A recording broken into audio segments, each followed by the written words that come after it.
എല്ലാ ദിവസവും 5:30 അച്ഛൻ നിങ്ങളുടെ കൂടെ നിങ്ങളുടെ അന്നന്ന് വേണ്ട നിയോഗങ്ങൾക്ക് വേണ്ടി നമ്മൾ ഒരുമിച്ച് പ്രാർത്ഥിക്കുന്നുണ്ട്.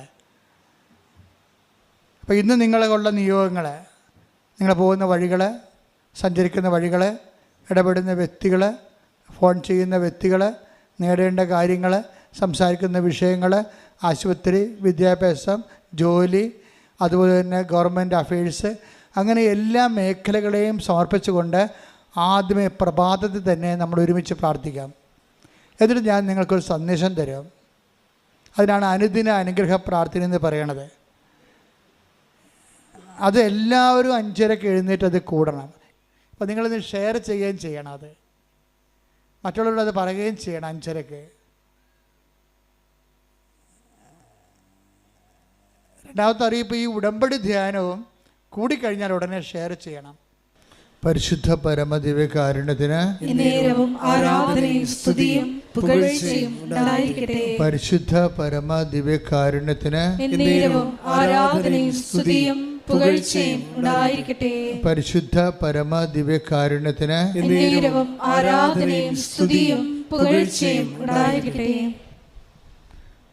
എൻ്റെ പ്രിയപ്പെട്ടവരെ,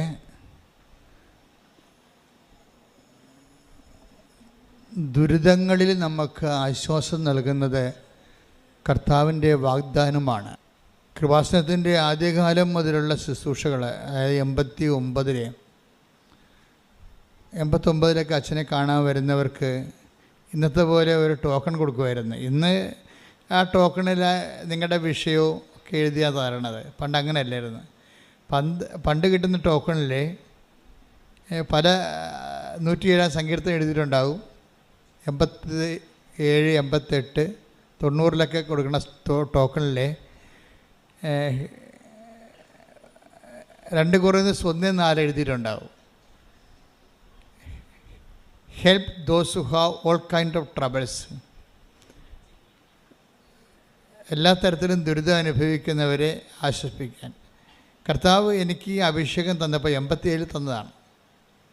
അതിൻ്റെ ഗ്രോത്ത് ഉണ്ടായിട്ടുണ്ട്. ഞാൻ ഈ ദിവസങ്ങളിൽ നമ്മുടെ റാലിയുമായി നമ്മൾ മാരാരിക്കുളം കടപ്പുറത്ത് എത്തിയപ്പോൾ ഞാൻ ആൾക്കാരെ നോക്കിയപ്പോൾ ഞാൻ ആപ്പാടെ വല്ലാത്തൊരു വിസ്മയത്തിലായി. കാര്യം ഞാൻ ആ പ്രദേശത്തായിരുന്നു ആദ്യകാലങ്ങളിലൊക്കെ ജോലി ചെയ്തത്. കടലിലുള്ള ആൾക്കാരെയൊക്കെ വള്ളമെല്ലാം വെഞ്ചരിക്കും. ആയിരക്കണക്കിന് വള്ളങ്ങൾ കടലിലുണ്ടാകും. അവരെല്ലാം ഒരുമിച്ച് കൂട്ടണം കൺവെൻഷന് വേണ്ടി. ആ വെഞ്ചരിപ്പ് കഴിയുമ്പോൾ അവരുടെ ഭാര്യമാരും മക്കളും എല്ലാം കടപ്പുറത്ത് നിൽക്കും. എന്നിട്ട് ഞാൻ കടപ്പുറത്ത് വന്ന് കടലോരത്ത് വന്ന് കൺവെൻഷൻ നടത്തും. അപ്പോൾ 10,000 തൊട്ട് 1.5 ലക്ഷം വരെയുള്ള ആൾക്കാർ ഓരോ ദിവസവും 5 ദിവസത്തെ കൺവെൻഷന് കൂടിക്കൊണ്ടിരിക്കും. അതിനുശേഷമാണ് ഞാൻ 2000 ആയപ്പോൾ കർത്താവിനോട് പറഞ്ഞു, അതിൻ്റെ ടൈം കഴിഞ്ഞു, സ്റ്റോപ്പ് ചെയ്യാൻ പറഞ്ഞു. അപ്പോൾ സ്റ്റോപ്പ് ചെയ്തിട്ട് പിന്നെ എന്ത് ചെയ്യണമെന്ന് എനിക്ക് അറിയാൻ പാടില്ല. അപ്പോൾ അന്ന് എൻ്റെ മനസ്സിൽ ഈശോ തന്നതാണ്, നീ ഇവിടെ അന്ന് 17 സെൻറ്റ് സ്ഥലം ഇവിടെ ഉണ്ടായിരുന്നു നമുക്ക്. അപ്പോൾ ഇവിടെ 8 കാറ്റാടി കമ്പ് വാങ്ങിച്ചിട്ട് 2 ടർപ്പോളം ഇട്ട് തുടങ്ങിയതാണ് ഇവിടെ ചെറിയൊരു ശുശ്രൂഷ 2000. എന്നിട്ട് 2004 ആയപ്പോൾ തന്നെ ശുശ്രൂഷ ദൈവം അംഗീകരിച്ചു. അതാണ് എൻ്റെ ഒരു ബലം. ഞാനിവിടെ വന്ന് തുടങ്ങുമ്പോൾ ഇവിടെ ബസ് സ്റ്റോപ്പും ഇല്ല. നമ്മുടെ ശുശ്രൂഷകരെല്ലാം കടലോരത്തുള്ളവരാണ് അന്നുണ്ടായിരുന്നത്. അവർക്കിവിടെ ബസ് നേരിട്ട് ഇങ്ങോട്ട് വരാൻ പറ്റത്തില്ലല്ലോ. തുമ്പോളി വന്നതിന് ശേഷം, തുമ്പോളി എന്ന് പറഞ്ഞ് 4 കിലോമീറ്റർ അകലെ ഒരു പള്ളിയുണ്ട്. അവിടെ വന്നതിന് ശേഷം കിഴക്ക് വന്ന് പിന്നെ തുമ്പോളി എന്ന് പറഞ്ഞ സ്റ്റോപ്പുണ്ട് നാഷണൽ ഹൈവേയിൽ. അവിടെ നിന്ന് ഇങ്ങോട്ട് വരണം ബസ്സിന് വരണമെങ്കിൽ 3 വണ്ടി കയറണം. അപ്പോൾ അവരാരും ഇവിടെ വരത്തില്ല. പിന്നെ വരണമെങ്കിൽ ഓട്ടോറിക്ഷയ്ക്ക് വരണം, നേരെ വരാം. ഓട്ടോറിക്ഷയ്ക്ക് 4 കിലോമീറ്റർ 2.5 കിലോമീറ്റർ സഞ്ചരിച്ച് ഓട്ടോറിക്ഷയ്ക്ക് വരാം. അപ്പോൾ പാവപ്പെട്ടവരാരും ഓട്ടോറിക്ഷയ്ക്കൊന്നും അങ്ങനെ വരാനുള്ള സാധ്യത കുറവാണ്. അപ്പോൾ പിന്നെ ദൈവം പക്ഷേ സ്ഥലം തന്നത് ഇവിടെയാണ്. നമുക്കിവിടെ ആളുമില്ല. ഇവിടെ ക്രിസ്ത്യാനികൾ കുറവാണ്. ഒരു പള്ളിയുണ്ട് ഇവിടെ അടുത്ത്, 10-120 വീട്ടുകാരേ ഉള്ളൂ. അതും ചിതറിക്കിടക്കാൻ ചിതറിക്കിടക്കുകയാണ്. അപ്പോൾ ഇങ്ങനെയുള്ള സ്ഥലത്ത് എങ്ങനെയാണ് ശുശ്രൂഷ മുന്നോട്ട് കൊണ്ടുപോകുന്നതിനെക്കുറിച്ച് എനിക്ക് ഐഡിയ ഇല്ലായിരുന്നു. ശരിക്കും ഒരു ഐഡിയ ഇല്ലായിരുന്നു. ഞാനാണെങ്കിൽ തന്നെ എനിക്ക് ചാർജും ഇല്ല. ഞാൻ ഒരു പള്ളിയിലിരിക്കുകയാണ് വികാരിയായിട്ട്. അപ്പോൾ ആൾക്കാരെല്ലാം വരുന്നവർ അവിടെ വരുന്നുണ്ട്, അവരൊക്കെ വരും. പക്ഷേ ഇവിടെ വരാൻ പറഞ്ഞാൽ അവർ വരത്തില്ല. എന്തിനു വരണം ഇവിടെ? അച്ഛനവിടെ കാണാൻ പറ്റുമല്ല. അന്ന് അച്ഛൻ ഓറിയൻറ്റഡ് ആയിരുന്നു ശുശ്രൂഷകളെല്ലാം. അച്ഛനെ കാണാനാണ് ആൾക്കാർ വരുന്നത്. അപ്പോൾ ദൈവം എന്ത് ചെയ്യുമെന്ന് വെച്ച് കഴിഞ്ഞാൽ അച്ഛൻ കുറച്ചുമ്പോൾ മരിച്ചു പോവില്ല, ആരാരും മരിച്ചു പോവില്ല. അപ്പോൾ ശുശ്രൂഷ മരിക്കരുത് എന്ന് വിചാരിച്ചിട്ട് എൻ്റെ ശുശ്രൂഷകളുടെ ആകത്ത് 14 കൊല്ലത്തെ ശുശ്രൂഷ കഴിഞ്ഞപ്പോൾ അതിൻ്റെ ദൈവം ഒരു സൈൻ ചെയ്ത് കൺകറൻസ് തന്ന് അമ്മ തന്നെ വന്ന് നേരിട്ട് ശുശ്രൂഷ പങ്കെടുത്ത്. അതാണ് ആരാധന നടക്കുന്ന സമയത്താണ് അമ്മ പ്രത്യക്ഷപ്പെട്ട ഇവിടെ. എനിക്ക് പ്രത്യക്ഷപ്പെടുന്നത് ഞാൻ പറയത്തില്ല, കാര്യം എനിക്ക് പ്രത്യക്ഷപ്പെടുന്നത് എൻ്റെ പുറകിലാണ്. അല്ലല്ലോ, ഞാൻ തിരിഞ്ഞു നോക്കിയപ്പോഴല്ലേ അമ്മയെ കണ്ടത്. അല്ല, നിങ്ങൾ ജോസഫച്ചനെ മാതാവ് പ്രത്യക്ഷപ്പെട്ടതെന്നും പറയരുത്. എനിക്ക് പ്രത്യക്ഷപ്പെടണമെങ്കിൽ എൻ്റെ മുമ്പിലല്ലേ പ്രത്യക്ഷപ്പെടണ്ടേ. ഇത് സമൂഹ ആരാധന നടക്കുന്ന സമയത്ത് ആരാധനയുടെ ഇടയിൽ ആണ് ആരോ നിൽക്കണ പോലെ തോന്നിയപ്പോഴാണ് ഞാൻ തിരിഞ്ഞപ്പോഴാണ് സമയഘടികാരം നെഞ്ചിൽ ചാർത്തി 10:08. എനിക്ക് ആ പ്രത്യക്ഷീകരണത്തിലുള്ള ഭയങ്കരമായ കടുത്ത വിശ്വാസം എന്താണെന്നറിയാവോ? അതായത് നമ്മളൊരു മാതാവിനെ ജപമാലയും പിടിച്ച് പ്രത്യക്ഷപ്പെട്ടതോ അല്ലെങ്കിൽ ഉണ്ണീശനെ പിടിച്ച് നമ്മൾ സാധാരണ കാണുന്ന മാതാവിനെക്കുറിച്ചുള്ള ഒരു സങ്കല്പം ഉണ്ടല്ലോ, അതുമായിട്ട് ഒരു ബന്ധവുമില്ലാതെ കളർ പോലും മോശമാണ്. എന്താണ്, സിൽവർ ഗ്രേയുടെ കളറാണ്. അപ്പോൾ ഈ കളറിൽ ഇങ്ങനെ സമയ ഘടികാരം ചാർത്തി അത് ക്ലോക്ക് വിമല ഹൃദയമാണ് ഇപ്പോൾ നമ്മൾ വെച്ചിരിക്കുന്നത്. സഭയുടെ ഈ പ്രത്യക്ഷീകരണത്തിന് സഭയുടെ ഔദ്യോഗികമായ അംഗീകാരം കിട്ടിയാൽ മാത്രമേ ക്ലോക്ക് വെക്കാൻ പറ്റത്തുള്ളൂ. അതാണ് നിയമം, സഭാ നിയമം അതാണ്. അതുകൊണ്ടാണ് നിങ്ങൾക്ക് കാണാൻ വേണ്ടി പ്രദർശനത്തിന് അവിടെ വേറെ യഥാർത്ഥത്തിൽ പ്രത്യക്ഷപ്പെട്ട മാതാവിൻ്റെ രൂപകൽപ്പന ചെയ്തിരിക്കുന്നത്. അത് നിങ്ങൾക്ക് കാണാനാണ്. വണങ്ങണത് ഇവിടെ വണങ്ങാൻ പറ്റത്തുള്ളൂ. കാര്യം ഇത് സഭ ഔദ്യോഗികമായിട്ട് അംഗീകരിച്ചിട്ടുള്ള വിമല ഹൃദയത്തിൻ്റെ രൂപമാണ്. പക്ഷേ കൃപാസന മാതാവിൻ്റെ ആകാര സൗഷ്ഠവത്തിലും നിറത്തിലുമാണ് രൂപീകരിച്ചിരിക്കുന്നത്. അമ്മ ഈ ബിംബത്തിലൂടെ തന്നെയാണ് നമ്മളെല്ലാവരും അനുഗ്രഹിച്ചുകൊണ്ടിരിക്കുന്നത്. അപ്പോൾ ഇങ്ങനെയൊക്കെയുള്ള ഇതൊരു കൺകറൻസ് ആയിട്ടാണ് എനിക്ക് തോന്നിയത്. അതായത് 2004 അമ്മ പ്രത്യക്ഷപ്പെടുന്ന മുമ്പ് ഒരു കാര്യം നടന്നായിരുന്നു ഇവിടെ. 2002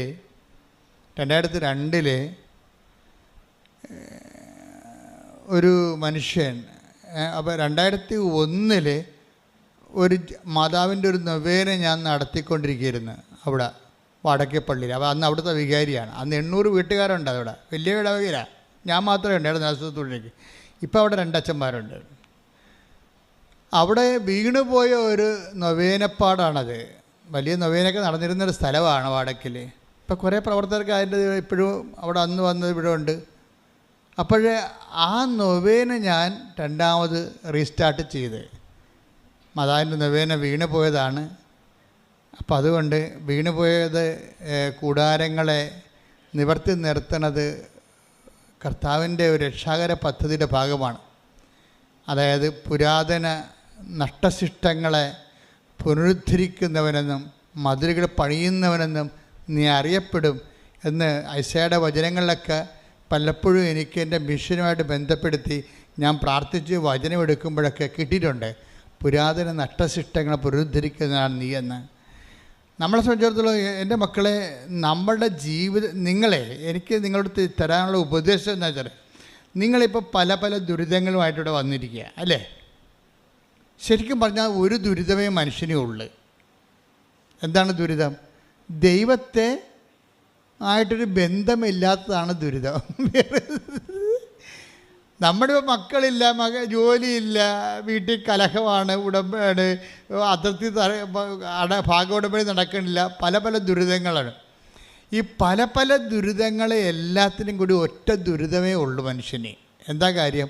ദൈവവുമായിട്ട് കണക്ഷൻ ഇല്ലാത്തതാണ് ദുരിതം. ദൈവവുമായിട്ട് കണക്ഷൻ ഉണ്ടെങ്കിൽ 1000 ദുരിതം ഒറ്റയടിക്ക് തീരും. അപ്പോൾ ദൈവം എപ്പോഴും ശ്രമിക്കണത് നിങ്ങളുടെ ഒരു പെർട്ടിക്കുലർ ദുരിതം മാറാൻ വേണ്ടിയല്ല, നിങ്ങളുടെ പൊതു ദുരിതമായ ദൈവവുമായിട്ടുള്ള ബന്ധങ്ങൾ ചരട് മുറിഞ്ഞു പോയിട്ടുണ്ടെങ്കിൽ അത് പുനഃസ്ഥാപിക്കാനാണ്. അങ്ങനെ ദൈവത്തിനുമായിട്ട് ഒരു നല്ല കമ്മ്യൂണിക്കേഷൻ വന്നാൽ, എൻ്റെ മക്കളെ ഭയങ്കര രസമാണ് ഈ ജീവിതം. ദൈവമായിട്ടൊരു കമ്മ്യൂണിക്കേഷൻ വന്നാൽ എൻ്റെ മക്കൾ എപ്പോഴും ശ്രദ്ധിക്കേണ്ടത് എന്ത് വില കൊടുത്തും ദൈവമായിട്ടൊരു ബന്ധം ഉണ്ടാക്കിയെടുക്കണം. നിങ്ങളുടെ വാഴ വെച്ചു, അത് കൊലക്കണേ കർത്താവെന്നും പറഞ്ഞിട്ടുണ്ട്, 6 മാസം പ്രാർത്ഥിച്ചു, അധികം പ്രാർത്ഥിച്ചു, അത് ഞാൻ തെറ്റ് പറയണില്ല. പക്ഷെ നിങ്ങൾ പ്രേയറിൽ ഇൻറ്റൻഷൻ വെക്കേണ്ടത്, ദൈവം ഉദ്ദേശിക്കണത് ദൈവത്തിന് നമ്മളൊന്ന് കമ്മ്യൂണിക്കബിൾ ആകാൻ വേണ്ടിയാണ് ഉദ്ദേശിക്കുന്നത്. എന്ന് വെച്ച് കഴിഞ്ഞാൽ ദൈവത്തിന് ഒന്ന് സംഭാഷിക്കാൻ പറ്റിയ ഒരാളായിട്ട് നീ മാറണം. അതാണ് ദൈവത്തിൻ്റെ ഉദ്ദേശം. പക്ഷെ അത് നിങ്ങൾ അംഗീകരിക്കത്തില്ല, സമ്മതിക്കത്തുമില്ല. ഭയങ്കര മൽപ്പിടുത്തവും മർക്കടമുട്ടിയുമാണ് ദൈവമായിട്ട്. ഇപ്പം ഇത് തന്നെ എന്താ സംബന്ധിച്ച പലരും ഉടമ്പടി എടുക്കുമ്പോൾ അവർക്ക് സംഭവിക്കുന്ന ഒരു തെറ്റെന്ന് പറയണത്, അവർ വല്ലപാട് 90 ദിവസം ഒന്ന് തികച്ചിട്ട് ആ കാര്യം നടന്നാലും നടന്നില്ലേലും ഇത് സ്റ്റോപ്പ് ചെയ്യണമെന്ന് ഉദ്ദേശിക്കുന്നവരാണ് 40% ആൾക്കാർ. ഉടമ്പടി എടുക്കും. അവരുടെ മനസ്സിരിപ്പെന്ന് പറയണത് വല്ലപാടും 90 ദിവസം തേക്കണം, അല്ലെങ്കിൽ ഈ മനുഷ്യന് ഈ 5:30 എഴുന്നേക്കാൻ ആർക്ക് പറ്റും? അതാണ് വിഷയം. 5:30 എഴുന്നേക്കാൻ ആർക്ക് പറ്റും? അതുകൊണ്ട് വല്ലപാടും 90 ദിവസം ഒന്ന് തേച്ചാൽ പിന്നെ നമുക്ക് കിടന്നുറങ്ങാവില്ല. അതായിരിക്കും മനസ്സിരിക്കണത്. പക്ഷേ ദൈവം ഉദ്ദേശിക്കുന്നത് എന്താണെന്നറിയാമോ? അപ്പം നിങ്ങൾ ഉദ്ദേശിക്കുന്നത് അതാണ്, എങ്ങനെയെങ്കിലും ഈ വിഷയം ഒന്ന് ഇലക്കുമുള്ളും ദോഷമില്ലാത്ത രീതിയിൽ അവസാനിപ്പിക്കണം, വല്ല അനുഗ്രഹം കിട്ടിയാൽ അത്രയും നല്ലതല്ലേ എന്നൊക്കെ പറഞ്ഞുള്ള കൊച്ചു മിനിമം പരിപാടിയാണ് നിങ്ങൾ ഉടമ്പെടുക്കുമ്പോൾ നിങ്ങൾക്കുള്ളത്. ദൈവത്തിനുള്ളത് അതല്ല. ദൈവം പറയണത് നമുക്ക് തമ്മിലൊന്ന് സംസാരിക്കാം, നമ്മൾ തമ്മിലൊരു, ഞാൻ നിങ്ങളുമായിട്ട് കമ്മ്യൂണിക്കേറ്റ് ചെയ്യാൻ ആഗ്രഹിക്കുന്നുണ്ട്, എനിക്ക് റിലേഷൻ കണ്ടിന്യൂ ചെയ്യാൻ ഉദ്ദേശിക്കുന്നുണ്ട്. അത് ദൈവത്തിൻ്റെ മനസ്സ് നിങ്ങൾ അറിയണം. ഞങ്ങളെപ്പോലുള്ളവരല്ല അതൊക്കെ പറഞ്ഞു തരേണ്ടത്. ദൈവം ഉദ്ദേശിക്കേണ്ടത് എനിക്ക് I want continue this relation with you. അതാണ് ദൈവം പറയണത്. എനിക്ക് നിങ്ങളുമായിട്ട് റിലേഷൻ കണ്ടിന്യൂ ചെയ്യാൻ, ഈ ബന്ധം ചെയ്യാൻ താല്പര്യമുണ്ട്. അപ്പം നിങ്ങൾ പറയും, എനിക്കതിൻ്റെ ആവശ്യമില്ല, എനിക്ക് മകളെ കെട്ടിച്ച് കിട്ടിയാൽ മതി എന്ന് പറയും. എൻ്റെ മകനെങ്ങനെ ഒന്ന് കാനഡയിൽ പോയാൽ മതി, എനിക്ക് വേറെ പ്രശ്നമൊന്നുമില്ല, നമ്മൾ തമ്മിൽ അധികം അടുക്കാൻ കൊള്ളുകയെന്ന് എനിക്കറിയാമെന്ന് പറയും. ഒരു സ്മോള് പോലും അടിക്കാൻ പറ്റത്തില്ല, പിന്നെ എങ്ങനെ നിങ്ങളോട് അടുക്കണമെന്നാണ് നമ്മൾ ചോദിക്കണത്. അപ്പോൾ ദൈവം പറയും, നീ സ്മോളൊക്കെ അടിക്കാൻ നിനക്ക് പറ്റത്തില്ലായിരിക്കും, പക്ഷേ എന്നെ ഒന്ന് കമ്മ്യൂണിക്കേറ്റ് ചെയ്യാൻ 10 സ്മോൾ എടുത്തതിൻ്റെ വീര്യം കിട്ടും നിനക്ക്. അതാണ് ദൈവം. അതാണ് കാര്യം. നമുക്ക് ചില ഊന്നുവടികളല്ലേ, ഊന്നുവടി പോയാൽ നമ്മൾ വീഴുമെന്നല്ലേ പറയണത്. അപ്പോൾ കർത്താവ് പറയും, ഇങ്ങനെ വെള്ളം അടിച്ചില്ലെങ്കിലും സിഗരറ്റ് വലിച്ചില്ലെങ്കിലും ഈ ഊന്നുവടിയൊന്നും ഇല്ലെങ്കിലും നിന്നെ നടത്താൻ എനിക്കറിയാം, നിൻ്റെ ആരോഗ്യത്തിനും ആയുസ്സിലും നിന്നെ നിലനിർത്താൻ എനിക്കറിയാം. അപ്പോൾ നിങ്ങൾ പറയും, ഞാൻ ആ പരീക്ഷണത്തൊന്നുമില്ല, ഞാനിപ്പോൾ വളരെ ഓക്കെയാണ്, കംഫർട്ടാണ്, ഞാൻ ജസ്റ്റ് മുളക് അടിച്ച് കൂട്ടുകാരെ കണ്ട് മിനിങ്ങി 2 പിക്നിക്കൊക്കെ പോയി 2 സിനിമയൊക്കെ കണ്ട് ഞാൻ ഓക്കെയാണ്, പിന്നെ നീ എന്തിനാണ് എൻ്റെ അടുത്ത് വന്ന്, എനിക്ക് വല്ലപാടി ജോലിയൊന്നും കിട്ടി, അത്രയോ എൻ്റെ പ്രശ്നം. അപ്പോൾ അത്രേ എൻ്റെ പ്രശ്നം ഉള്ളതെന്ന് നീ പറയും. എനിക്ക് എങ്ങനെയെങ്കിലും ജോലിയൊന്നും താ എന്നുള്ളതാണ് നിൻ്റെ പ്രശ്നം നീ പറയും. ഇത് പറയുമ്പോൾ ദൈവം ഓക്കെ, നിന്നെ കൊണ്ട് പറ്റത്തില്ലെങ്കിൽ നീ ജോലി ഞാൻ തരാം, നീ എങ്ങനെ സന്തോഷം ജീവിച്ചാൽ മതി എന്ന് പറഞ്ഞു. ദൈവം ഒരു സ്നേഹമായത് കാരണം എനിക്ക് ദൈവത്തെക്കുറിച്ച് കുറച്ചൊക്കെ അറിയാം. നല്ല കുറേ 4 വയസ്സ് മുതൽ ബന്ധമുള്ളതാണ്. അപ്പോൾ ദൈവത്തിൻ്റെ സ്വഭാവങ്ങളും രീതികളും എല്ലാ ഇടപാടുകളും ദൈവം അതായത് അറ്റ കൈയൊക്കെ നമ്മളെ സഹായിക്കുന്ന ആളാണ്. നമ്മൾ നന്നായിട്ട് ജീവിക്കണമെന്ന്, വിശുദ്ധി ഉണ്ടാകണം, കർത്താവിൻ്റെ കൽപ്പനകളൊക്കെ പാലിക്കണം എന്നുള്ള മിനിമം കാര്യമല്ലാതെ ദൈവം ആരുടെ മേലും വല്ലാത്ത ഒരു ഭാരമൊന്നും ചുമത്തത്തില്ല.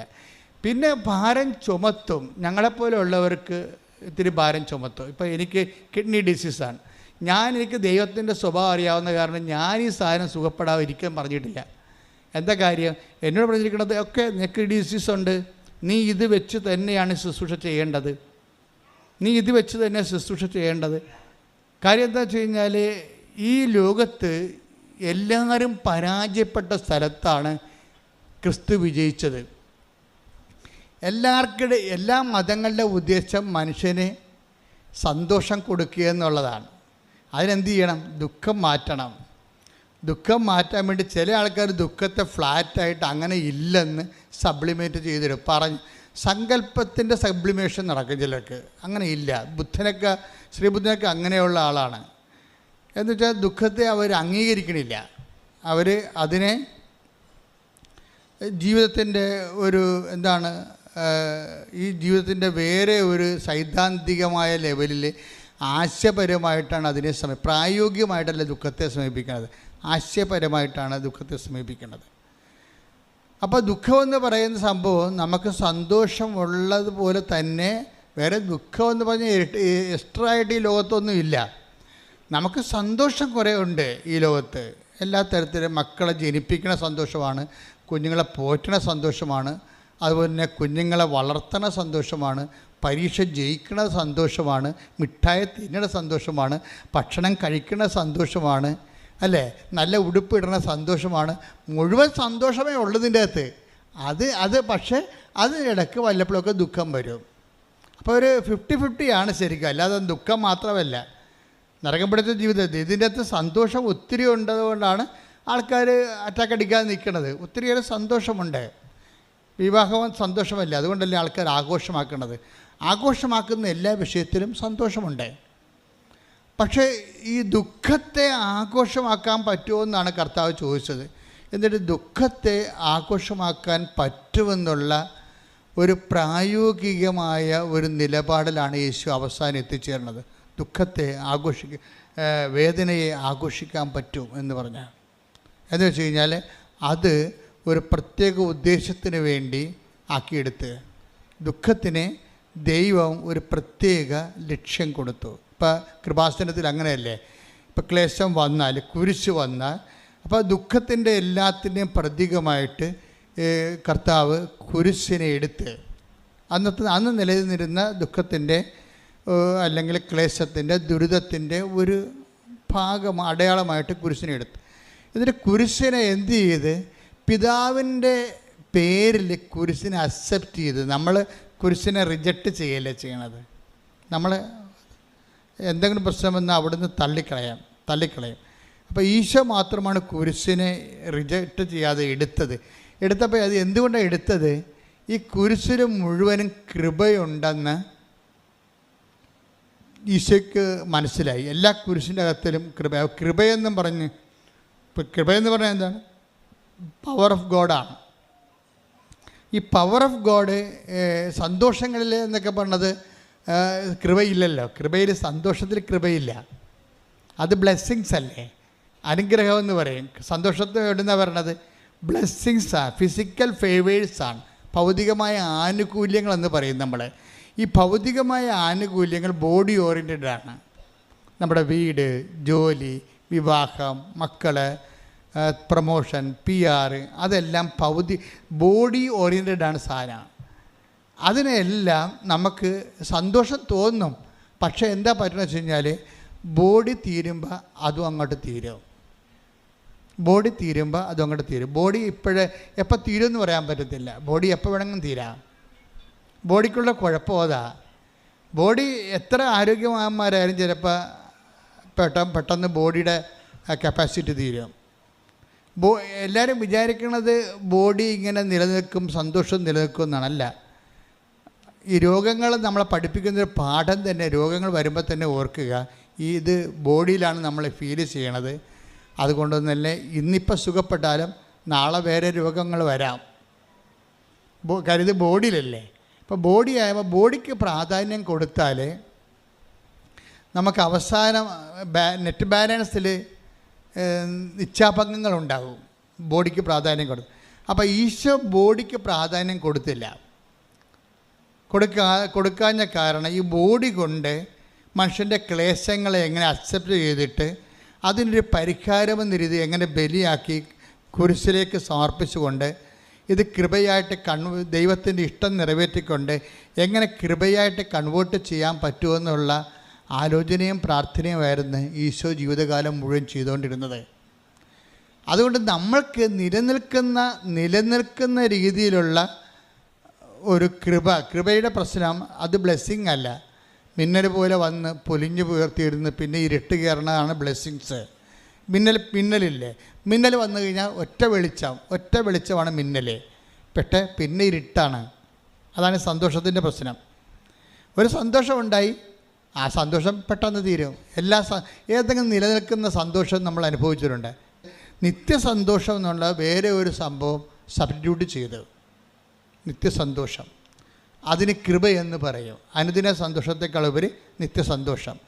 ഈ കൃപ നമുക്ക് വരുമ്പോൾ അത് നല്ല ഹൈലി വാല്യൂബിളായത് കാരണം, നിത്യതയോളം നിലനിൽക്കുന്ന കാരണം. ഇപ്പം ഞാൻ തന്നെ അമ്മയെ കാണുമ്പോൾ എനിക്ക് എൻ്റെ ലൈഫ് തന്നെ മാറിപ്പോയി.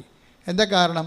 നമ്മൾ വിശ്വസിച്ചുകൊണ്ടിരുന്ന കാര്യങ്ങൾ എല്ലാവരും വിശ്വസിക്കുമ്പോഴൊക്കെ ചിലർ അതിനെതിരെ പറയുമ്പോൾ, ഓ അങ്ങനെയാണാ, എല്ലാവരും വിശ്വസിക്കും. ദൈവത്തിൽ വിശ്വസിക്കാത്തവർ പിന്നെ ഇവിടെ വന്നിരിക്കുമോ? പക്ഷെ വിശ്വസിച്ചിട്ടിങ്ങനെ ജീവിച്ചാലും കുറച്ച് കഴിയുമ്പോൾ ഗതികേട് വരുമ്പോൾ ആൾക്കാർ പറയും, അത് കാര്യമില്ല, ഞാൻ ഉടമ്പടി എടുത്ത് 2 പുതുക്കുകയാണ്, ഇപ്പം ഇങ്ങനെ ഗതികെട്ട് ജീവിക്കുകയാണ്. അങ്ങനെയാണല്ലോ, അത്രയല്ലേ ഉടമ്പടി. അപ്പോൾ പിന്നെ ഉഴപ്പും. കാര്യം എപ്പോഴും നമുക്ക് പണി കിട്ടിക്കൊണ്ടേയിരിക്കും. നമ്മുടെ വിശ്വാസങ്ങളെന്ന് പറയുമ്പോൾ എപ്പോഴും പരീക്ഷണത്തിന് വിധേയമാണ്.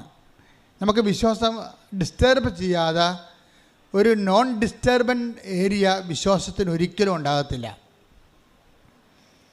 കാര്യം ദൈവം, നമ്മൾ വിശ്വസിക്കണമെന്ന് പറഞ്ഞാലും ദൈവം പറയും എനിക്ക് വിശ്വാസമില്ലെന്ന് പറയും. ഇതാണ് വിശ്വാസത്തിൻ്റെ ഒരു ഗതികേട്.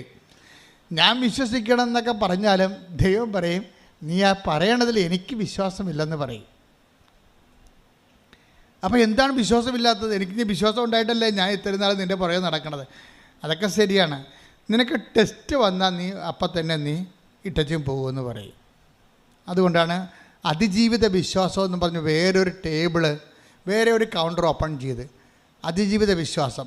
ഈ വിശ്വാസത്തിലുള്ളവരിൽ കുറച്ച് പേര് ദൈവം ടെസ്റ്റ് ചെയ്തിട്ട് അങ്ങോട്ട് മാറ്റും.